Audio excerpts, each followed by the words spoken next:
Hello friends, இன்றைக்கி நம்ம பார்க்க போகிறது ஜாப்பனி அனிமே சீரீஸான ஹெல்ஸ் பேரடைஸ் சீசன் 1 எபிசோட் 3 தான் இன்னைக்குள்ள வீடியோவில் பார்க்க போகிறோம். உங்களுக்கு இந்த வீடியோ பிடிச்சிருந்தது அப்படின்னா லைக் பண்ணிட்டு அப்படி மறக்காமல் நம்ம சேனலை சப்ஸ்கிரைப் பண்ணிடுங்க.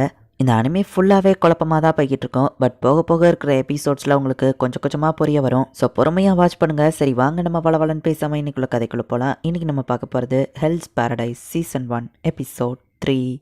நம்ம ஹீரோவோட வில்லேஜான இவாகாக்கிரேவோட சீஃபை காமிக்கிறாங்க. சுத்தி நின்று அவர் உடம்புக்குள்ள நிறைய வெப்பன்ஸை இறக்குறாங்க. இவன் அவரோட லிவர் கூட வெளியே வந்து விழுது. அப்ப கூட அந்த வில்லேஜ் சீஃப்க்கு எதுவுமே ஆகல. அவருக்கு எதுவும் ஆகலங்கிறத நானே நேர்ல பார்த்தேன். ஸோ அதுல இருந்து ஒரு விஷயம் மட்டும் எனக்கு தெரிய வருது.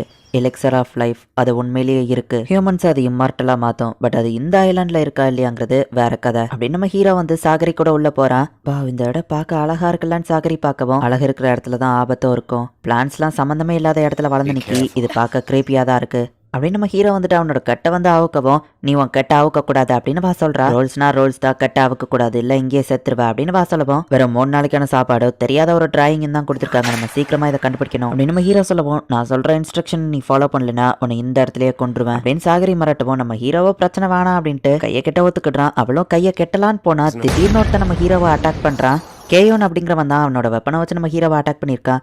ஹாலோன்னு சொன்னாங்க அவனை இவ்வளோ ஈஸியில கொண்டுட்டேன்னு அப்படின்னு கேயோன் பார்த்தா ஹீரோ அசால்ட்டா இருந்துச்சு நிக்கிறான். நீ இன்னும் சாவலையான்னு சாகரி பாக்குற. அதெல்லாம் என்ன கொன்றாது. சரி அவனை பாரு நம்ம ஹீரோ சொல்றான். இவன் தான் கேயோன், நிறைய பேரை கொண்டு அவங்களோட வெப்பன்ஸை கலெக்ட் பண்றது தான் இவனோட வேலை அப்படின்னு சாகரி சொல்லுவோம். அதை சொல்லல அவன் கையை பாரு கெட்டவே இல்லை நம்ம ஹீரோ சொல்றான். கிஷோ ஏன் அவன் கையை கெட்டலான்னு கேட்கவும் எக்ஸர் ஆஃப் லைஃபை கண்டுபிடிச்சு சீக்கிரம் அங்க இருந்து போகணும். மெயினா உயிரோட இருக்கிறது தான் நம்ம ஃபர்ஸ்ட் ப்ரையாரிட்டி. கையை கட்டியிருந்தா என்ன கெட்டலன்னா என்ன, எக்ஸர் ஆஃப் லைஃபை கண்டுபிடிக்கிறது தானே ஃபர்ஸ்ட் ப்ரையாரிட்டி. ஷோகனும் வேற எதை பத்தியோ கவலைப்பட மாட்டார் அப்படின்னு அவன் சொல்றான். அந்த எக்ஸர் ஆஃப் லைஃப் எங்க இருக்குன்னு எனக்கு தெரியாது. பட் எனக்கு அந்த பாடன் கிடைக்கணும்னா எனக்கு காம்படிஷனா வந்திருக்கிற மத்த எல்லாரையும் நான் கொண்டுட்டோம்னா நான் பொறுமையா அந்த எலிக்சர் ஆஃப் லைஃப் தேடலாம் அப்படின்னு நம்ம சொல்லுவோம். டயத்தை வேஸ்ட் பண்ணாத அப்படின்னு நம்ம ஹீரோ சொல்றான். நான் எலிக்சர் ஆஃப் லைஃப் கண்டுபிடிக்க இதுதான் பெஸ்ட் ஸ்ட்ராட்டஜி. முதல்ல அதுக்கு நீ தான் சாவ போற அப்படின்னு சொல்லுவோம். உங்களை கண்காணிக்கிறதுக்கு மட்டும்தான் நாங்க இங்க வந்திருக்கோம். நீங்க அடிச்சுக்கிட்டாலும் கொன்னாலும் எனக்கு அதை பத்தி கவலை இல்ல அப்படின்னு கிஷோ சொல்றான். சரி சீக்கிரம் இவனை கொல்றான் அப்படின்னு நம்ம ஹீரோ போனா கையை கெட்டு ரோல்ஸ்னா ரோல்ஸ் தான் அப்படின்னு சாகரி சொல்றா. அவன் பல வெப்பனை வச்சு நம்ம ஹீரோவை அட்டாக் பண்றான். ஆனா நம்ம ஹீரோக்கு எதுவுமே ஆகல. கையை கெட்டி முடிச்ச உடனே நம்ம ஹீரோ அட்டாக் பண்ண ஆரம்பிக்கிறான். நீங்கப்பா அந்த குட்டை வச்சு அவன் ஃபுல் பாடியும் மேல தூக்கிட்டானா அப்படின்னு சொல்லி எல்லாரும் ஷாக்கிங்கா பாக்குறாங்க.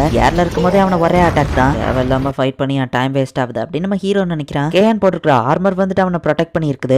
எல்லா வெப்பன்ஸையும் ட்ரை பண்ணி பாக்குற நேரம் அப்படின்னு கேயான் நினைக்கிறான். பட் நம்ம ஹீரோ அவனை ஸ்வாடோட ஸ்டாண்ட் மாதிரி ஆக்கிட்டான். என் கையென்ன அவுக்கலப்பா அப்படின்னு நம்ம ஹீரோ காமிக்கிறான். கீஷா போயிட்டு அவனோட தலையை வெட்டி போய் எடுத்துட்டு போறான். எனக்கு அசைன் பண்ணப்பட்ட கிரிமினல் செத்துட்டாம்னா நான் ஜாலியா வீட்டுக்கே போயிடலாம். இங்க இருந்து கஷ்டப்படணும்னு அவசியம் இல்ல. என் வேலை முடிஞ்சதுன்னா கிளம்புறேன்னு கீஷா போகவும் 60 பேருக்கு என்னாச்சுன்னு தெரியல. சோ பார்த்து ஜாக்கிரதையா போங்க அப்படின்னு சொல்லி சாகரி சொல்லவும் எனது நான் ஜாக்கிரதையா இருக்கணுமா? ஜாக்கிரதையா இருக்க வேண்டியது நீ தான். முதல்ல அவன் கூட நிக்கிறானு அவன் கிட்ட தான் நீ ஜாக்கிரதையா இருக்கணும். எல்லா கிரிமினல்ஸும் ஒரே மாதிரி தான் யோசிப்பாங்க. சோ ஒருத்தர் எலிமினேட் பண்ணிக்கிட்டாங்க. சில பேர் பொய்யா டீம் அப் பண்ணிக்கிட்டாங்க. இன்னும் சில பேர் செடியூஸ் பண்ணி எப்படியாச்சும் இங்க இருந்து தப்பிக்கணும்னு நினைக்கிறாங்க. இந்த இடத்துல சர்வை பண்றதுக்காக அவங்க எல்லாருமே என்ன வேணா பண்ண தயாரா இருக்கிறாங்க அப்படின்னு கேசோ சொல்லவும் அவங்க ரூல்ஸை பிரேக் பண்ணா அவங்களுக்கு தான் பாடன் கிடைக்காதுல்ல அப்படின்னு சொல்லி சாகரி கேட்கவும் எலிக்சர் ஆஃப் லைஃபை கண்டுபிடிக்கிறது தான் ஃபர்ஸ்ட் ப்ரையாரிட்டி. ரூல்ஸை பத்திலாம் ஷோகன் கவலைப்படுவாருன்னு நினைக்கிறியா? முதல்ல அவன் பக்கத்துல நிக்கிறவனை பாரு. நான் வேணா அவனை டேக் கேர் பண்ணிக்கிட்டுமா அப்படின்னு நம்ம ஸ்வாட் எடுக்க போகவும் என் டயத்தை வேஸ்ட் பண்ணாத அப்படின்னு நம்ம ஹீரோ சொல்றான்.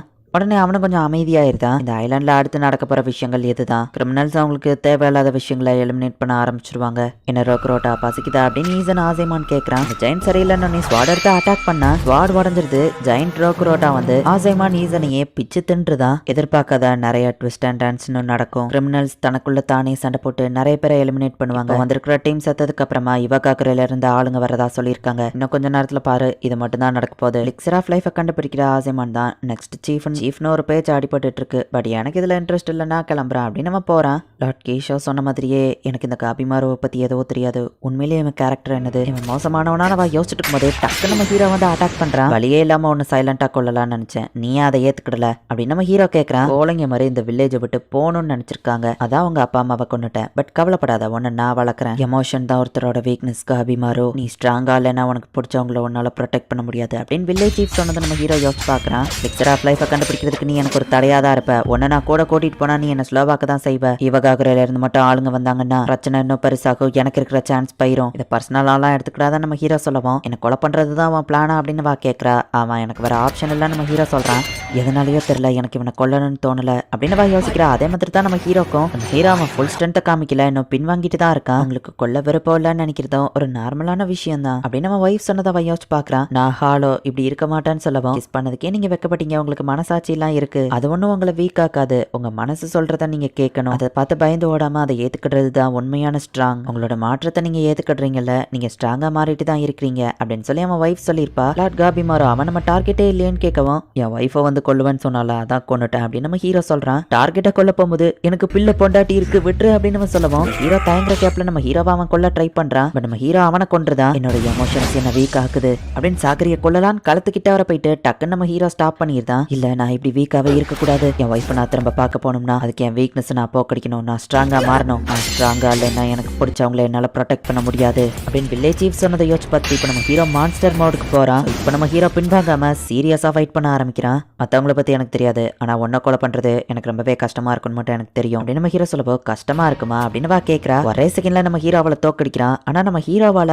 அவ உடம்புல கத்தியை இறக்க முடியல. நான் ஏன் தயங்குறேன், என்னால ஏன் இன்னும் கொல்ல முடியல அப்படின்னு நம்ம ஹீரோ யோசிக்கிறான். வீக்கா இருந்தா அவனால யாரையும் ப்ரொடெக்ட் பண்ண முடியாது, கொல்லு கொல்லு அப்படின்னு வில்லேஜ் சீஃப் சொல்றான். ஆனா அவன் வைஃப் வந்து உனக்கு கொல்ல வேண்டான்னு தோணுச்சுன்னா அதையே நீ செய் அப்படின்னு சொல்லவும், எமோஷன்ஸை கண்ட்ரோல் பண்ணலன்னா நான் வீக்கானவனாச்சு அப்படின்னு சொல்லி நம்ம ஹீரோ கண் கலங்கவும், எனக்கு இப்பதான் புரியுது இவன் எல்லாரையும் கொல்லும் போதும் இவன் ஃபேஸ்ல இருக்கிற அந்த எக்ஸ்பிரஷன் அது சேட்னஸ் தான். இவனும் என்ன மாதிரியே தான், மற்றவங்கள கொல்றதுல இவனுக்கு விருப்பம் இல்ல, இவனுமே ஒரு ஹியூமன் தானே அப்படின்னு சாகரி யோசிக்கிறா. இதை நான் பண்ணலன்னா என் ஒய்ஃபை என்னால திரும்ப பார்க்க முடியாது அப்படின்னு நம்ம ஹீரோ அளவும், இதுக்கு பேர் வீக்னஸ் இல்ல, நீ ஸ்ட்ராங்கா மாறிட்டு இருக்க அப்படின்னு நம்ம ஒய்ஃப் சொன்ன மாதிரியே சாகரி சொல்றா. உன்னோட உண்மையான எமோஷன்ஸை நீ ஏத்துக்கிடுறது தான் உண்மையிலேயே நீ ஸ்ட்ராங்கா மாறுறதா அர்த்தம். எமோஷன்ஸை ஏத்துக்கிடுறது வீக்னஸ்னு உன்கிட்ட போய் சொல்லி வளர்த்துருக்காங்க. நீ செஞ்ச விஷயங்களை நினைச்சு வருத்தப்பட்டேன்னா அதை தைரியமா ஏத்துக்கோ. அப்படி பண்ணும்போது நீ ஒரு புது மனுஷனா மாறுவ. உன் வைஃப் கூட ஒரு புது வாழ்க்கையை நீ ஆரம்பிக்கும் போது கண்டிப்பா நான் உன் கூட இருந்து சப்போர்ட் பண்ணுவேன். நம்ம செய்யற பாவங்களை ஏத்துக்கணுங்கிறதையே நான் உன்கிட்ட இருந்தா கத்துக்கிட்டேன். இதுக்கு முன்னாடி இருந்த ஹாலோ இனிமே நீ கிடையாது அப்படின்னு சாகரி சொல்றா. இதெல்லாம் பார்க்க ஏதோ மனுஷங்க தான் செஞ்ச ஸ்டாச்சூஸ் மாதிரி தானே இருக்கு அப்படின்னு காமியாவா அவன் கூட இருக்கிற ஆசைமான பார்த்துட்டே வந்துட்டு இருக்காங்க. ஒரு பட்டர்ஃபிளை காமியா கையில உட்காந்துட்டு போகுது. அதுக்கு ஒரு ஃபேஸ் இருக்கிறத பார்த்துட்டு டக்குன்னு தன்னோட கையை அவன் வெட்டியிருந்தான். ஏன் அப்படி பண்ணன்னு கூட இருக்கிற ஆசைமான்னு கேட்கவும், இந்த பட்டர்ஃபிளைக்கு ஹியூமன் ஃபேஸ் இருக்கு, இது கண்டிப்பா நம்ம வாழ்க்கை சேர்ந்தது கிடையாது. இங்க இருக்கிறதெல்லாம் பார்த்தா நம்ம இன்னும் நம்ம உலகத்துல தான் இருக்கோமானே டவுட்டா இருக்கு. பட் இந்த சவால் எனக்கு பிடிச்சிருக்கு அப்படின்னு காமியா ஃபைட் பண்ண ஆரம்பிக்கலான்னு பார்த்தா ரொம்ப பெரிய சைஸ்ல ஒரு ஜெயிண்ட் அவங்கள நோக்கி வருது. இதெல்லாம் என்னது, பாக்குறதுக்கு நம்ம வேர்ல்டுல இருக்கிற மாதிரியே தெரியலையே, ஹியூமன் பாடியில ஃபிஷ் தலையா அப்படின்னு சாகரி பாக்குறா. நீ பின்னாடியே இரு அப்படின்னு நம்ம ஹீரோ அட்டாக் பண்ண போறோம். இந்த இடத்துல இந்த எபிசோட் முடியுது. அந்த ஐலாண்ட்ல டேஞ்சரஸான கிரேப்பியான மான்ஸ்டர்ஸ் அண்ட் கிரீச்சர்ஸ் எல்லாமே இருக்கு. இனிமேல் தான் கதையை இன்னும் வேற லெவல்ல இன்ட்ரெஸ்டிங்கா போகும். ஸோ மிஸ் பண்ணாம பார்த்து என்ஜாய் பண்ணுங்க. அண்ட் உங்களுக்கு இந்த வீடியோ பிடிச்சிருந்தது அப்படின்னா லைக் பண்ணிட்டு அப்படி மறக்காம நம்ம சேனலை சப்ஸ்கிரைப் பண்ணிருங்க.